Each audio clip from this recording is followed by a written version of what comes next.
Okay.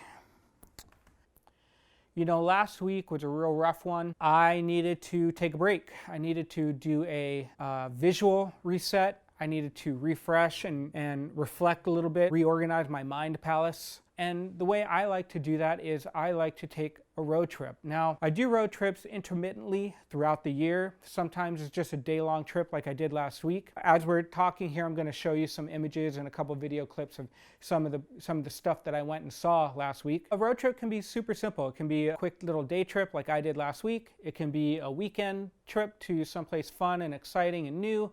It can be a month-long trip like I try and do once a year.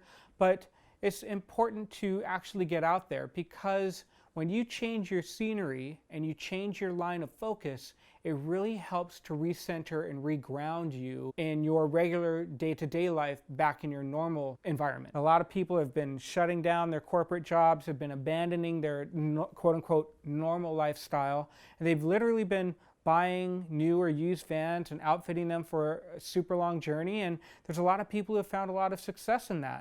There's also this really great community of overlanding that has really taken hold over the past 10 years or so. They get a lot of flack because it's kind of like glamping.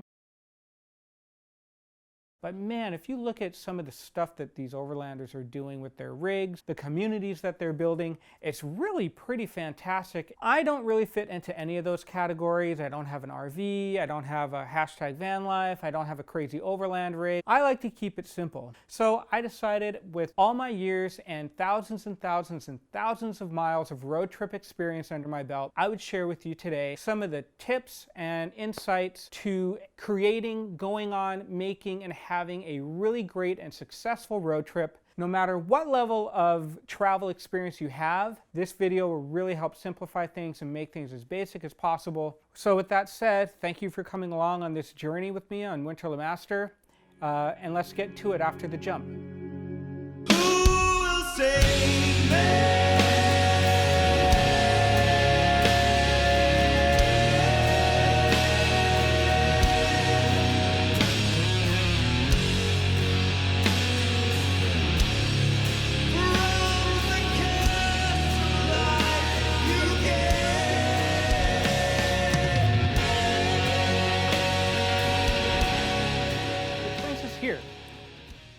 Why the garage before a road trip? Well, I personally believe that a good road trip starts with good preparation. It doesn't matter whether you're going to be going 500 miles for the weekend, whether you're going to be doing 1,200 miles for the week. And one of the best ways to make sure that your car is ready for a road trip is to ensure that it's mechanically sound. Proper visual inspection is pretty key.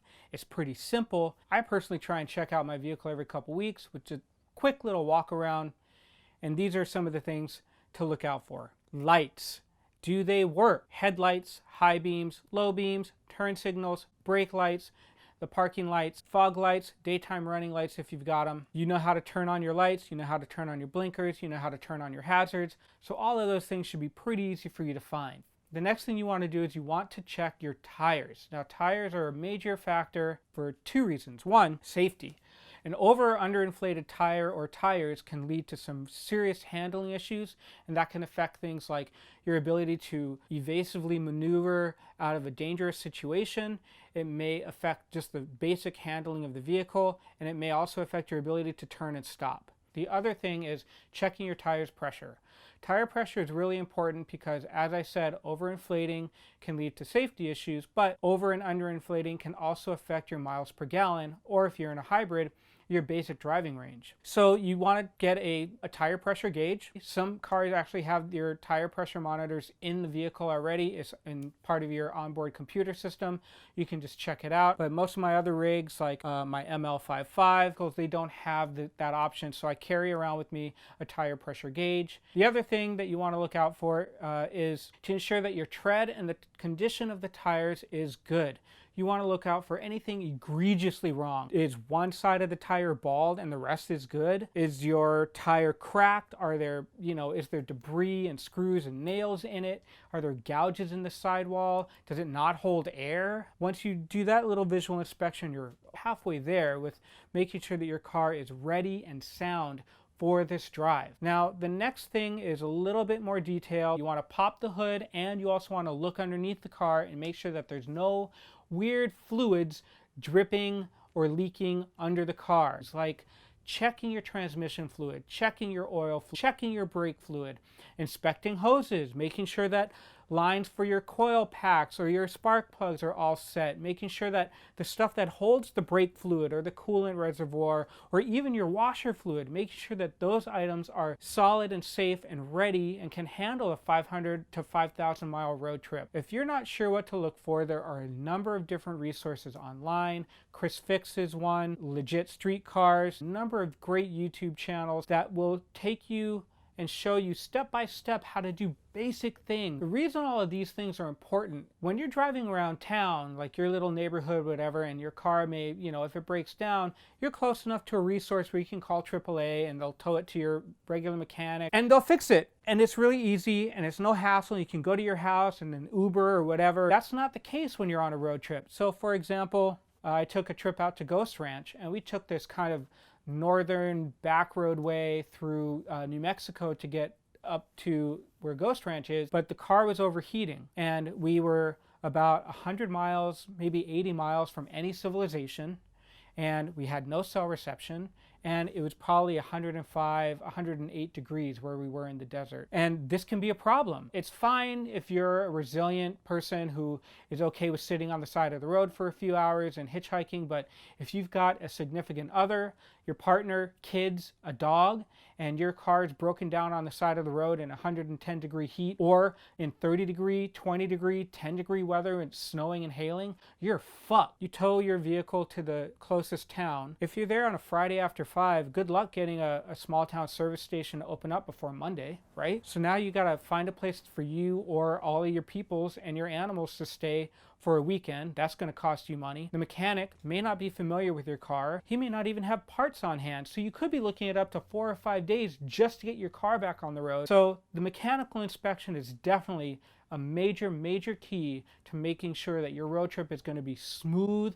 You want peace of mind, and this is definitely one way to do it. So you've done the mechanical inspection. The next part is the fun part, and that's planning the trip. So in general, you only need to plan a few things, really. Where is it that you want to go? Just stick a pin in the map. How long do you have? What do you want to see? Where do you think you're going to stay? And what is the weather going to be like? I like this part of the pre-road trip phase.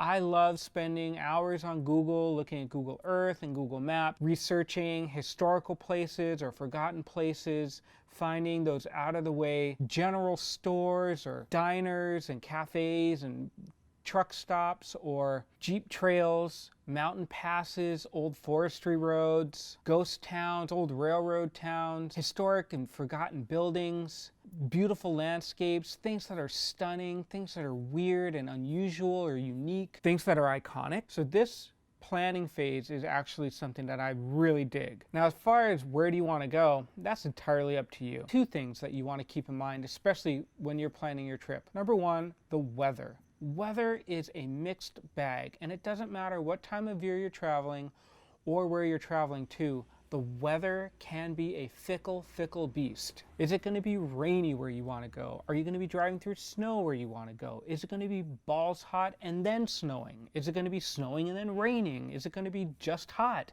Whatever the situation is, whatever the situation is going to call for in terms of your preparation, you need to be aware of it. So definitely look that shit up. The last thing you want to do is to be coming from Wyoming on an 80-degree day, cut through Colorado and get stuck on a mountain pass in the snow and not have snow chains or the appropriate clothing or whatever. The next thing is you need to never, and I mean never, overestimate your vehicle's abilities. I can't tell you how many times I've read posts or news articles or seen stories about or even seen the remains of vehicles that are completely under-equipped, completely out of their element, driven by people who have no business being in the places that they were driving, just ruined. Rental cars, personal vehicles, left buried in the sand, buried in the mud, wrecked off of a fucking 4x4 trail. And you may be thinking, well, what's the worst that can happen? Best case scenario? Best case scenario is you take your ill-equipped and underpowered vehicle and you drive down some fucking miscellaneous trail and you get stuck. I get stuck on like some trail and have to get a tow truck. No, man. If you're stuck on a trail and you're 12 miles down and you're down a 40-degree incline over some fucking boulders in a fucking sand trap, good luck getting AAA to come and get you. You're going to have to pay a recovery guy to come and tow you out at best. And you're looking at a good $1,500 just for the recovery. Read a story about a dude who took some like Sienna van way off into fucking Furnace Creek, broke the van, wandered off into the desert, and was never seen from again, and his van wasn't found for like 3 weeks. Shit like that can happen. Never fucking overestimate your vehicle's abilities. Know what you can and can't handle, and especially do not ever plan to have somebody bail your ass out of a fucking trail. How long do you have? Once again, that falls into the you category. Where do you stay? Now, in the current environment with COVID being the way it is, and with so many things being either locked down or very health restricted, finding a place to stay isn't as easy as just pulling into a cool campsite. It's going to take a little bit more planning. Even something as simple as checking into a La Quinta or a Holiday Inn, which is always a really great fail-safe when you're out on the road and want to pull over somewhere last minute. Even that option is really limited these days, and a lot of people just don't feel comfortable doing that. And I get it. And even with the current quarantine and COVID issues that are going on nationwide, you can still take these little notes, insights, and tips and apply them to your trip. As long as you feel comfortable about what you're doing, you're exercising caution, and you are doing what you feel is best within your ability and your comfort level to make the most of your trip as safe and wisely as possible.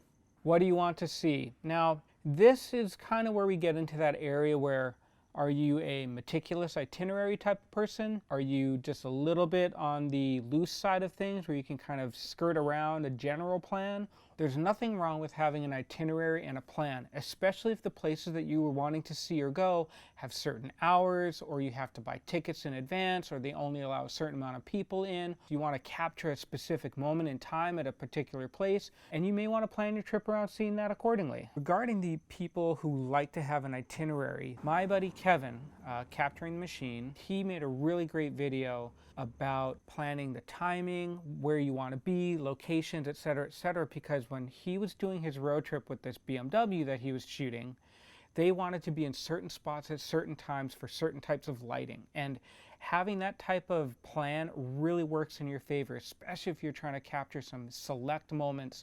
If you're like me and you can be a little bit more spontaneous, that's fine too.